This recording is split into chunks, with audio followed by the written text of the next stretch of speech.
এখন কিন্তু লড়াইটা মোটামুটি বলা যায় সমানে সমান হবে। ভোট নিয়ে কোনো সংশয় নেই। এই আমিডামি নির্বাচন হবে, ভোটাররা ভোট কেন্দ্রে যাবে না, সম্ভবত এটা থাকবে। তারেক রহমান কিন্তু বারবার বলছিল ভোট অত সহজ হবে না, আসলেই সহজ হবে না। তারেক রহমানকে দেশে ফিরেই একটা কঠিন রাজনৈতিক পরিস্থিতির মোকাবেলা করতে হবে। সেটা হচ্ছে যে বিএনপির বাইরের বড় যে দুই শক্তি আছে, সেই শক্তি এখন ঐক্যবদ্ধ হয়ে যাচ্ছে। ডক্টর ইউনূস ৩টা দলকে নিয়ে বৈঠক করতেন, বিএনপি, জামাত, এনসিপি। সেই জামাত এনসিপি এক হয়ে যাচ্ছে এবং যেহেতু গণঅভ্যুত্থানের দল এনসিপি, তাদের মুখগুলো পরিচিত, সংগঠন যতই দুর্বল থাকুক না কেন। এখন জামাতও বলছে যে আমরা জাতীয় সরকার করব, বিএনপির অঙ্গীকার, তারেক রহমানের অঙ্গীকার, আমরা জাতীয় সরকার করব, আমরা ঐক্য চাই, সবারই ঐক্য চাই। এখন জামাতও প্রমাণ করার চেষ্টা করবে যে এই আমার দলে দক্ষিণপন্থী, গণতান্ত্রিকপন্থী, ডান গণতান্ত্রিক দল সব আছে। এবং এটা একটা বিষয় হলো যে ওসমান হাদিকে ঘিরে যেই একটা উত্থান ঘটানোর চেষ্টা হচ্ছে, আজকে 8টা বিভাগীয় শহরে অবরোধ, দেখবেন যে সব কর্মসূচিতে জামাত শিবিরে ভরপুর।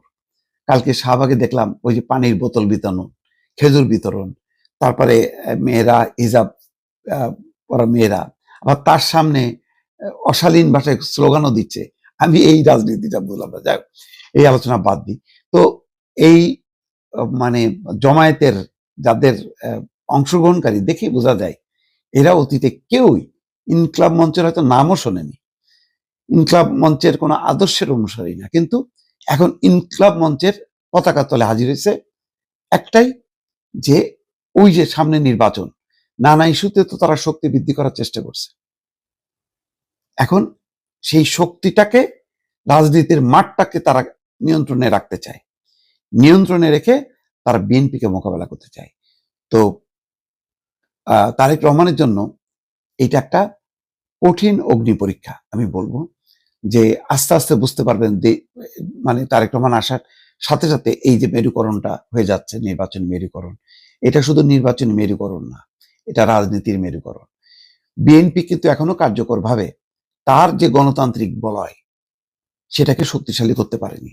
এখনো দেখেন গণতন্ত্র মঞ্চের অনেকগুলো দল বাইরে আছে, তারপরে বাম ঘরানার রাজনৈতিক দলগুলো বাইরে আছে, এমনকি কর্নেল অলি, আসম আব্দুর রব, মান্না, এগুলিকে নিয়ে যে একটা শোডাউন করা, সেই শোডাউনটা হচ্ছে না। যদিও বিএনপির এত নেতা কর্মী এবং এত উচ্ছ্বাস এখন, সেটা হয়তো শোডাউনটা খুব একটা দরকার না, কিন্তু একটা পারসেপশন আছে, পাবলিক কিন্তু বোঝার চেষ্টা করবে যে কাদের সাথে কারা আছে, মানে মুখগুলো পরিচিত মুখগুলো। তো এখন গণ অভ্যুত্থানের মুখগুলো সৌভাগ্যবশত কিন্তু বা দুর্ভাগ্যবশত বিএনপির দিক থেকে এটা জামাত পেয়ে গেল, পাওয়াতে বিএনপি কিন্তু একটা চাপে পড়লো। বিএনপি যদি ইভেন এটা ডাক্তার তাসনিম যারা বা সামান্তা শারমিন, ডাক্তার তাসনুমা, এই মুখগুলিকেও যদি তারা নিয়ে আসতে পারত এবং নিয়ে এসে একটা তার জোটের, নির্বাচনী জোটের বলয়টা বাড়াতে পারত, তাহলে কিন্তু মানে ফাইটটা ভালো হতো। এখন কিন্তু লড়াইটা মোটামুটি বলা যায় সমানে সমান হবে। ভোট নিয়ে কোনো সংশয় নেই। মানে এই আমিডামি নির্বাচন হবে, ভোটাররা ভোট কেন্দ্রে যাবে না, সম্ভবত এটা থাকবে না। এখানে অবশ্য আওয়ামী লীগের ভোটাররা চুপ করে বসে থাকবে না, তারা তাদের অস্তিত্বের স্বার্থে এখন তারা হিসাব করবে যারা কোন জোটের দিকে গেলে বা কারা ক্ষমতা আসলে তাদের জন্য তুলনামূলক নিরাপদ হবে। সেদিক থেকে বিএনপি একটু সুবিধাজনক অবস্থানে আছে, কারণ বিএনপির ভোট আর যাই হোক না কেন এখন জামাত জোটের দিকে যাবে না, এটা বোঝা যাচ্ছে। তার মানে হচ্ছে তারেক রহমানকে কঠিন অবস্থা একটা মোকাবেলা করতে হচ্ছে। একদিকে তার মায়ের চরম স্বাস্থ্য সংকট, কি হবে বলা যাচ্ছে না, অন্যদিকে এই যে দ্রুত নির্বাচনী জোটের দিকে মানে পোলারাইজেশনটা হয়ে গেল জামাতকে ঘিরে, এইটা বিএনপির জন্য একটা বাড়তি চাপ। এই চাপটা এখন কিভাবে মোকাবেলা করবে, এটা এখন দেখার বিষয়। দর্শক।